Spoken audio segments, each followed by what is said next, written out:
바쁘고 치열한 일상 속에서도 멋진 삶, 즉 갓생을 꿈꾸는 여러분과 함께하는 갓생의 법칙 시간입니다. 저는 진행을 맡은 이채은입니다. 네, 반갑습니다. 저도 함께 진행을 맡은 유지호입니다. 저희는 이 방송을 통해서 여러분들께 실생활에서 바로 적용할 수 있는 갓생 팁을 소개해드리려고 하는데요. 오늘은 그 첫 번째 시간으로 성공하는 사람들의 루틴, 미라클 모닝 편을 준비했습니다. 혹시 채은 씨는 아침형 인간인가요? 저녁형 인간인가요? 저는 저녁형 인간인데 아침형이 되기 위해 노력하고 있어요. 원래는 저녁에 정신이 더 말똥해지고 할 일을 더 하게 되었는데 이게 저한테는 좋은 영향이 아니더라고요. 아침에 늦잠을 자거나 하루 종일 피곤했다가 저녁에 말똥해지는 경우가 많았어요. 그래서 최근에 아침 루틴을 만들어 봤습니다. 확실히 하루가 달라진 걸 느끼고 아침을 더 상쾌하게 맞이할 수 있더라고요. 오전 시간을 어떻게 활용하느냐가 하루 전체 효율성을 결정한다고 하잖아요. 맞아요. 사실 저도 완전 저녁형 인간이에요. 저는 왜 아침보다 저녁이 집중이 더 잘 되는지 모르겠어요. 우선 아침에는 더 자고 싶은 마음에 눈을 뜨기가 싫고요. 잠을 깨느라 다른 걸 집중을 할 수가 없어요. 그치만 너무 늦은 시간이 아닌 이상 저녁에는 멀쩡한 정신으로 할 일을 할 수 있으니까요. 저녁에 중요한 일을 하고 이것저것 하다 보면 새벽 2시가 금방 되더라고요. 하루 중 아침을 잘 활용하지 못하는 느낌이네요. 지호 씨도 아침 루틴을 만들어 보면 좋을 것 같아요. 그런데 아침을 효과적으로 활용하는 것이 왜 중요할까요? 네, 아침 시간은 방해 요소가 적고 뇌가 가장 맑은 상태라고 합니다. 미국 하버드대 연구에 따르면 아침의 집중력이 2배 이상 증가한다고 하죠. 그래서 중요한 업무나 자기 개발을 하는데 최적의 시간입니다. 이러한 시간에 중요한 업무나 자기 개발 활동을 하면은 하루의 효율성을 크게 향상시킬 수 있다고 해요. 실제로 워렌 버핏, 일론 머스크, 팀 쿡, 오프라 윈프리 등 많은 유명 인사들도 미라클 모닝을 실천하는데요. 대표적으로 애플 CEO인 팀 쿡의 사례를 들려드리겠습니다. 팀 쿡은 매일 아침 4시 30분에 일어난다고 합니다. 그는 일어나자마자 이메일을 확인하며 글로벌 팀들과 커뮤니케이션을 한 후 체력 강화를 위해 아침 운동을 한다고 해요. 4시 반이라는 시간은 저에게 아침보다 새벽에 더 가깝다고 느껴지는데요. 저도 그렇게 생각 들어요. 또한 방송인인 오프라 윈프리는 매일 아침 6시경 일어나서 가장 먼저 명상을 통해 마음을 진정시키고 하루의 목표를 명확히 하는 시간을 가진다고 합니다. 유명 인사들의 미라클 모닝을 조사하다 보니 많은 유명 인사들이 이른 아침 시간을 전략적으로 활용해서 몸과 마음을 단련하고 하루를 효과적으로 계획하는 공통점을 가지고 있었어요. 아침이 졸린 시간인 만큼 잠을 이겨내면 얼마든지 잘 활용할 수 있는 황금 같은 시간이네요. 맞아요. 졸리고 피곤하다는 이유로 아침을 날려버리는 것은 너무 아깝죠. 우리도 이렇게 살아볼 수 있을까요? 이제부터는 우리가 현실적으로 우리 생활에 적용할 수 있는 아침 루틴을 구성해 보겠습니다. 우리가 하루 루틴을 짜기 위해서는 이상적인 루틴을 참고하는 것이 좋겠죠? 그래서 뇌과학에 기초한 최고의 하루를 앞서 소개해 드리려고 합니다. 먼저 아침은 2가지 타임으로 나눌 수 있는데요. 첫 번째로 7시부터 9시는 뇌의 첫 번째 골든타임입니다. 아침 햇살을 받으며 가벼운 운동이나 산책을 하면 멜라토닌 분비가 억제되고 세로토닌이 활성화되어 기분이 좋아지고 집중력이 향상됩니다. 이 시간은 명상, 스트레칭, 간단한 계획 세우기에 적합합니다. 아, 그런가요? 그럼 이 첫 번째 골든타임을 활용하기 위해서는 적어도 7시에는 일어나야겠네요. 7시에 일어나서 우선 몸을 좀 움직이면서 활동을 하는 게 좋을 것 같아요. 그리고 뇌를 움직이며 오늘 하루 계획 세우기, 투두 리스트 만들기, 이렇게 하루를 시작할 시간을 보내면 정말 좋겠어요. 오, 너무 좋은 계획이에요. 청취자분들도 본인에게 가장 필요한 걸 하면 좋을 것 같습니다. 그 다음은 오전 9시부터 12시입니다. 이때는 논리적 사고와 분석력이 가장 높은 시간대입니다. 쉽게 말해 우리의 머리가 가장 똑똑해지는 시간인 거죠. 이 시간대에는 정말 중요한 일을 하면 좋을 것 같아요. 복잡한 업무나 중요하게 결정할 것이 있다면 조용하고 밀폐된 공간에서 이 시간에 하시기를 추천드립니다. 네, 저는 앞으로 다가올 중간고사 기간에 이 9시부터 12시 시간대에 전공 공부를 하겠습니다. 여러분들도 가장 부담스럽거나 어려운 일을 이 시간대에 실천해 보시면 좋을 것 같아요. 좋습니다. 이제 12시가 되었는데요. 12시부터 1시까지는 점심 식사 후에 가벼운 활동으로 소화를 돕고 에너지를 유지할 수 있습니다. 여러분들, 다들 식곤증 아시죠? 밥만 먹으면 이상하게 졸려지잖아요. 혹시나 졸려질까봐 식사를 안 하는 분들이 계시면 절대 안 됩니다. 우리의 뇌도 에너지원이 필요하잖아요. 식사를 잘 챙겨주는 것이 뇌 건강에도 중요하다고 해요. 네, 맞아요. 그런데 밥을 먹으면 어쩔 수 없이 졸릴 때가 있죠. 그럴 때는 산책이나 가벼운 운동으로 소화를 도우면서 졸음을 떨쳐내면 좋다고 합니다. 정 졸리면 짧은 낮잠을 자서 뇌를 재충전하는 것도 좋고요. 그리고 점심 식사 후에는 집중력이 떨어질 수 있으므로 1시부터 4시까지는 단순 반복 작업이나 정리 작업처럼 비교적 덜 까다로운 업무를 처리하는 게 좋겠죠? 네, 저는 1시부터 4시에는 공부보다 수업 자료 정리 혹은 가벼운 과제와 같이 크게 집중하지 않아도 간단하게 처리할 수 있는 일을 해야겠어요. 다음 4시부터 6시는 노르아드레날린이 분비되어 창의적 사고와 협업 능력이 향상됩니다. 때문에 브레인스토밍이나 팀회의를 진행하기에 적합하며 마지막 전력 질주를 하면 좋을 것 같아요. 오, 이때 학생의 회의나 집중을 요하는 글쓰기 과제를 하면 좋을 것 같지 않나요? 뭔가 새롭게 생각해내야 하거나 아이디어를 떠올려야 하는 일은 이 시간으로 넣겠습니다. 이제 6시부터 8시는 저녁 식사를 한 후 운동을 하면 뇌 회복에 도움이 됩니다. 앞서 말했듯이 끼니를 챙기는 건 뇌 건강에 아주 중요한 일이고요. 적당한 운동 또한 중요합니다. 소화도 시키고 리프레시도 해주고 건강에도 좋고요. 네, 맞아요. 이제 8시부터 10시까지는 뇌의 두 번째 골든타임으로서 자기 개발을 하면 좋습니다. 우리와 같은 대학생의 경우 독서나 강의 복습을 하면 딱 좋겠네요. 여러분들도 아시겠지만 그날 수업에서 배운 내용을 그날 복습한다는 게 참 어려운 일이잖아요. 그러니까 8시부터 10시 뇌의 두 번째 골든타임을 복습타임으로 정해서 그날 배운 건 이 시간대에 복습한다면 정말 좋을 것 같습니다. 복습 타임 너무 좋네요. 지호씨 벌써 갓생러가 다 되셨는데요? 그 다음은 이제 밤 11시까지 휴식을 취하면 됩니다. 이때 옥시토신이 분비된다고 하는데요. 옥시토신은 우리 뇌의 신경 전달 물질이자 호르몬인데 주로 사람 간의 신뢰, 애착, 공감, 사회적 유대감을 형성하는 중요한 역할을 한다고 해요. 하루를 아주 긍정적으로 마무리할 수 있겠는걸요? 그리고 뇌 건강에 무엇보다 중요한 것은 바로 수면입니다. 건강한 생활을 하려면 수면의 질을 반드시 높여야 한다고 해요. 여러분, 혹시 수면이 부족하면 뇌에 어떤 영향을 미치는지 생각해 보신 적 있나요? 수면 부족으로 인한 졸림만이 문제가 아닙니다.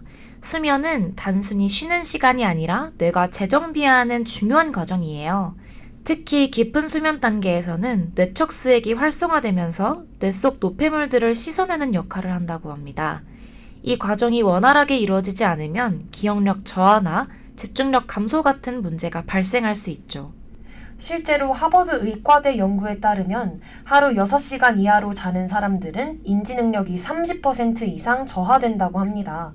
그리고 수면이 부족하면 뇌의 감정 조절 기능이 약해져서 스트레스를 더 크게 느낄 수도 있고요. 그러니까 우리가 미라클 모닝을 실천하려면 단순히 일찍 일어나는 것만이 아니고 숙면을 취하는 것도 핵심이라는 거죠. 그렇다면 수면의 질을 높이기 위한 방법도 함께 알아볼까요?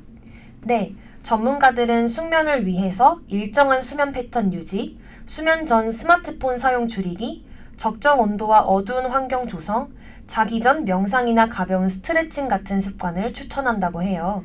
수면 전 스마트폰 사용 줄이기 너무 쉽지 않은데요?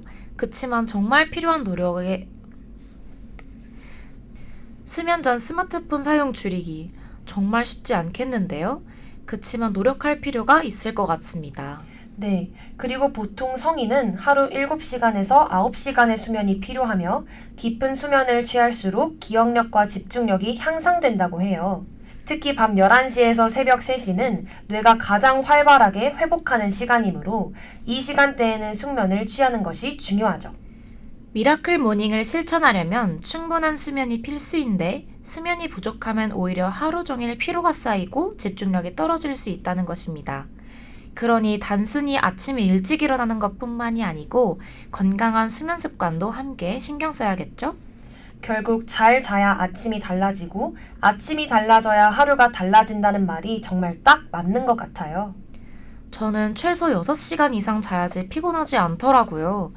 충분한 수면은 장기적으로 정말 중요해 보입니다. 근데 이제 저희의 주제인 미라클 모닝을 위한 습관들 중 어떤 것이 있을지 함께 고민해 볼까요? 네, 좋습니다.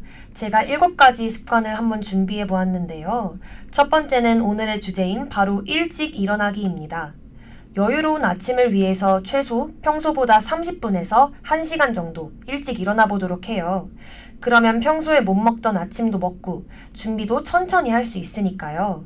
그런데 그러기 위해서는 평소보다 일찍 잠드는 것이 중요하겠죠?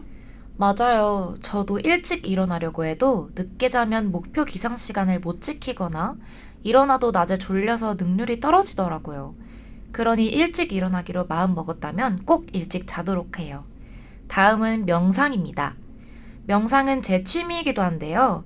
아침에 일어나서 가볍게 몇 분이라도 명상을 하면 하루 종일 마음의 평온을 유지하는 데 도움될 거예요. 명상이라고 엄청 거창한 것이 아니라 그냥 눈을 감고 차분히 생각을 가다듬으면 돼요. 여러분도 긍정적인 생각을 반복하거나 하루의 목표를 다지면서 명상해보세요. 좋습니다. 채은 씨, 세 번째 습관은 뭔가요? 세 번째 습관으로는 스트레칭과 가벼운 운동입니다. 요가나 산책과 같은 가벼운 운동은 몸과 뇌를 깨워주고 혈액순환 개선, 에너지 충전에 도움을 줍니다. 운동할 때 나오는 호르몬인 엔도르핀은 기분을 좋게 만들어주거든요. 네, 네 번째는 제가 제일 중요하게 생각하는 습관입니다. 아까도 몇 번이나 말했지만 바로 간단하게라도 영양가 있는 아침 식사를 하는 것인데요. 오전 집중력과 힘을 위해서 시리얼이나 요거트 등과 같이 가볍게라도 먹는 것을 추천드립니다. 그 다음으로는 갓생을 살기 위해 무엇을 할지 계획하면 좋지 않을까요? 맞습니다. 다섯 번째는 중요한 일 우선순위를 정리하는 습관입니다. 앞서 명상과 운동을 했으니 이제 하루를 시작할 준비가 필요하겠죠? 아침이 가장 뇌가 맑고 집중력이 높기 때문에 가장 중대한 업무를 하고 나면 나머지 하루는 더 여유롭고 스트레스가 적을 것입니다. 가장 어려운 일을 하고 나면 그 뒤는 모든 일들이 상대적으로 쉬워진다는 이론인 거죠. 맞습니다. 1시간 일찍 일어나고선 중요한 일까지 마치면 나머지 하루를 여유롭고 더 기분 좋게 보낼 수 있을 것 같아요. 근데 중요한 일을 하기 위해서는 현대인들이 제일 방해되는 것이 있어요. 그게 뭘까요? 저는 개인적으로 핸드폰이나 아이패드 이런 전자기기들이 가장 방해되는 것 같은데 전자기기 맞을까요? 네, 바로 디지털 기기 사용을 제한하는 것입니다. 아침을 자기 자신에게 투자해서 독서나 공부, 소중한 사람과 함께 보내는 등의 시간으로 활용해 보는 건 어떨까요? 좋아요.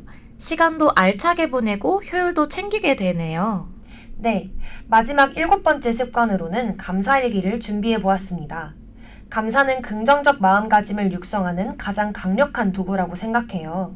아침이나 저녁 시간을 활용해서 간단히 3개씩 감사일기를 적으면 나의 하루를 더 긍정적으로 바라보게 되더라고요.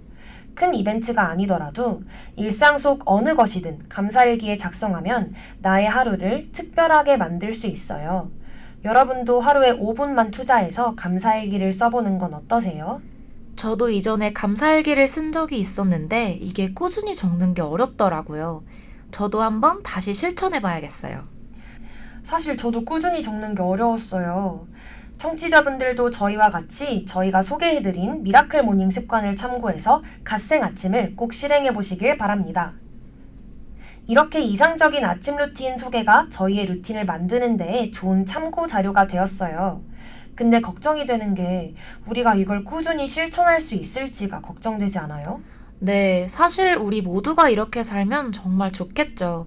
하지만 이걸 알아도 매일 실천하기 어려운 게 문제예요. 어떻게 해야 이런 아침 습관들을 꾸준히 실천할 수 있을까요, 지호 씨? 그럴 줄 알고 준비했습니다. 습관을 실천하는 법은 크게 3가지로 나누어서 설명드릴게요. 첫 번째는 일정한 기상 시간을 유지하는 것입니다. 매일 같은 시간에 일어나면 생체 리듬이 안정되어서 아침 시간을 더욱 효과적으로 활용할 수 있다고 해요. 두 번째는 작은 목표를 설정해 보는 것입니다. 처음부터 무리한 계획을 세우기보다는 작은 목표부터 시작해서 점차적으로 습관을 형성하는 게 중요하기 때문이에요. 마지막은 채은 씨가 설명해 주시겠어요? 네, 마지막 세 번째는 자신만의 루틴을 개발하는 것입니다. 명상, 운동, 독서 등 자신에게 맞는 활동을 선택해서 꾸준히 실천하게 되면 아침 시간을 더욱 의미 있게 보낼 수 있을 거예요. 네. 미라클 모닝은 거창하게 시작하기보다는 30분씩 작은 실천부터 실행해서 큰 변화를 가져올 수 있을 거예요. 아침형 인간이 되지 않더라도 하루의 시작을 더 의미 있게 만들면 그게 곧 갓생 아닐까요? 오늘 내용을 정리하면 아침을 활용하는 것은 하루를 더 효율적으로 보내기 위해 필수적이고 성공한 사람들 중 많은 사람들은 이를 철저하게 실천한다는 것. 그리고 우리도 작은 루틴부터 시작하면 충분히 변화할 수 있다는 거죠. 여러분도 내일 아침 작은 변화부터 시작해 보세요. 지금까지 갓생의 법칙에 성공하는 사람들의 루틴 미라클 모닝 편이었습니다. 다음 시간에는 행복한 사람들의 법칙, 취미와 운동 편에서 만나 뵙겠습니다. 지금까지 진행을 맡은 채은, 지호였고요. 다음 회차에서 더 유익한 내용으로 돌아올게요. 안녕! 안녕!